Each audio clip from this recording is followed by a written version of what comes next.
ಎಲ್ಲರಿಗೂ ನಮಸ್ಕಾರ. Hello everyone, it's ಅಮ್ಮನ ಅಡುಗೆ ಚಾನಲ್ಗೆ ಎಲ್ಲರಿಗೂ ಸ್ವಾಗತ. ಇವತ್ತು ನಮ್ಮ ಮನೆಯಲ್ಲಿ ನಮ್ಮಮ್ಮ ತರಕಾರಿ ಸಾಗು ಮಾಡಿದ್ದಾರೆ. ಅದನ್ನು ಹೇಗೆ ಮಾಡ್ತಾರೆ ಅಂತ ನೋಡೋಣ ಬನ್ನಿ.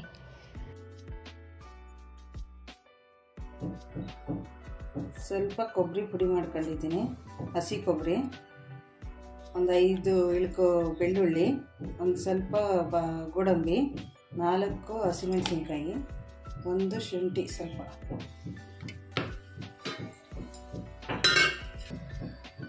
2 ಲವಂಗ, ಒಂದು ಸ್ವಲ್ಪ ಚಕ್ಕೆ. ಇದನ್ನು ಪೇಸ್ಟ್ ಮಾಡ್ಕೊಳ್ಳೋಣ.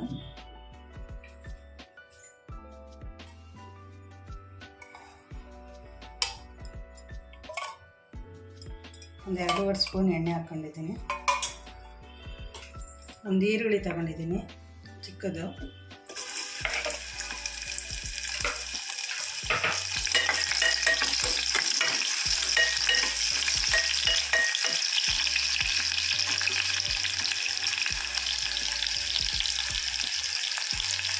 ರುಚಿಗೆ ತಕ್ಕಷ್ಟು ಉಪ್ಪು ತರಕಾರಿ ಜೊತೆಗೆ ಹಾಕಿದ್ರೆ ಬೇಗ ಬೇಯಿತು.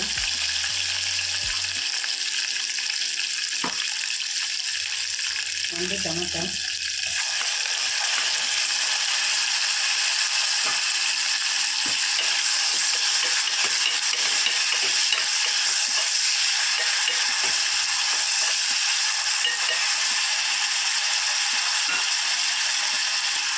ಈರುಳ್ಳಿ ಸ್ವಲ್ಪ ಫ್ರೈ ಆಗಿದೆ.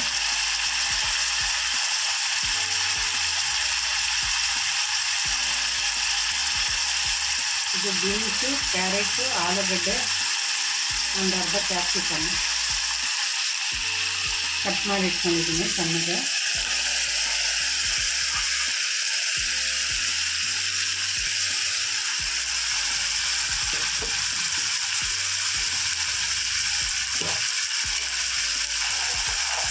ಹಸಿ ಬಟಾಣಿ ಹಾಕ್ತಾಯಿದ್ದೀನಿ ಸ್ವಲ್ಪ.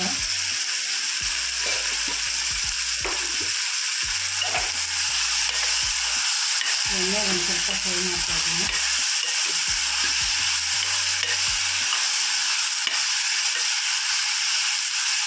ಒಂದು ಅರ್ಧ ಬದನೆಕಾಯಿ ಹಾಕಿದ್ದೀನಿ. ತರಕಾರಿ ಯಾವ್ದು ಬೇಕಾದರೂ ಹಾಕ್ಕೊಂಡಿದ್ದಕ್ಕೆ.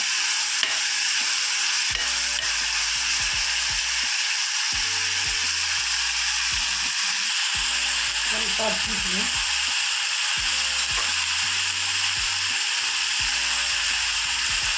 ಆಮೇಲೆ ಹಸಿಮೆಣಸಿನ್ಕಾಯಿ ಹಾಕಿದ್ದೀನಿ. ಒಂದು ಸ್ವಲ್ಪ ಹಚ್ಚಾಕ್ತೀನಿ.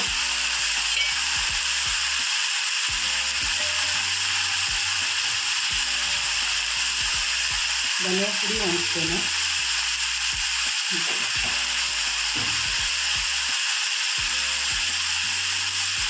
ಇದು ಖಾರ ರುಬ್ಬಿರೋ ಮಿಕ್ಸ್ ಮಾಡಿ ಹಾಕ್ತಾಯಿದ್ದೀನಿ. ಒಂದು ಸ್ವಲ್ಪ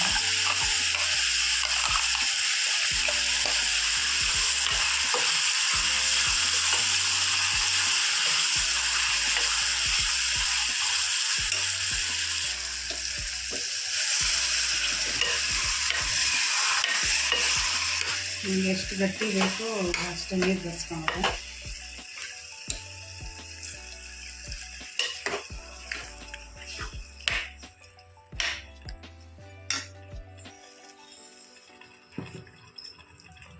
ಸ್ವಲ್ಪ ಕೊತ್ತಂಬರಿ, ಪುದೀನ ಹಾಕ್ತಾಯಿದ್ದೀನಿ.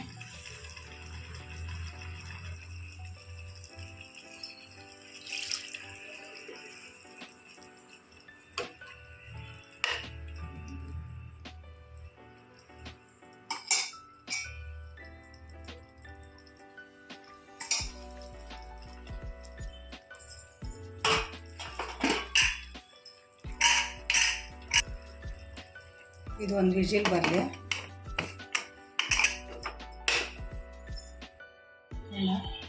ಕುಕ್ಕರ್ ಒಂದು ವಿಜಿಲ್ ಕೂಗಿದ್ಮೇಲೆ ಒಂದು 5 ನಿಮಿಷ ಕುದಿಸ್ಕೊಬೇಕು.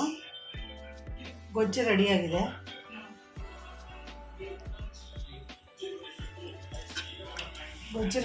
ಈಗ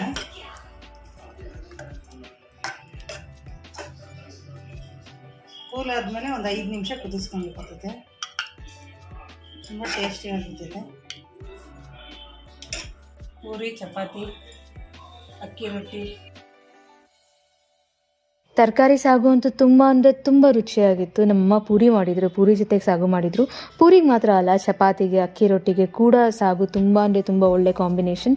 ಮತ್ತು ಮಿಕ್ಸ್ಡ್ ತರಕಾರಿ ಯೂಸ್ ಮಾಡಿರೋದ್ರಿಂದ ತುಂಬ ಅಂದರೆ ತುಂಬ ನ್ಯೂಟ್ರಿಷಿಯಸ್, ಆರೋಗ್ಯಕರವಾಗಿ ಕೂಡ ಇರುತ್ತೆ. ಈ ರೆಸಿಪಿನ ನೀವು ಖಂಡಿತ ಟ್ರೈ ಮಾಡಿ ಅಂತ ಹೇಳ್ತಾ, ಈ ರೆಸಿಪಿ ನಿಮ್ಗೆ ಇಷ್ಟ ಆಗಿದ್ರೆ ನಮ್ಮ ವಿಡಿಯೋನ ಲೈಕ್ ಮಾಡಿ, ಶೇರ್ ಮಾಡಿ ಮತ್ತು ನಮ್ಮ ಚಾನಲ್ಗೆ ಸಬ್ಸ್ಕ್ರೈಬ್ ಮಾಡಿ. ಧನ್ಯವಾದಗಳು ಹಾಗೂ ಶುಭ ದಿನ.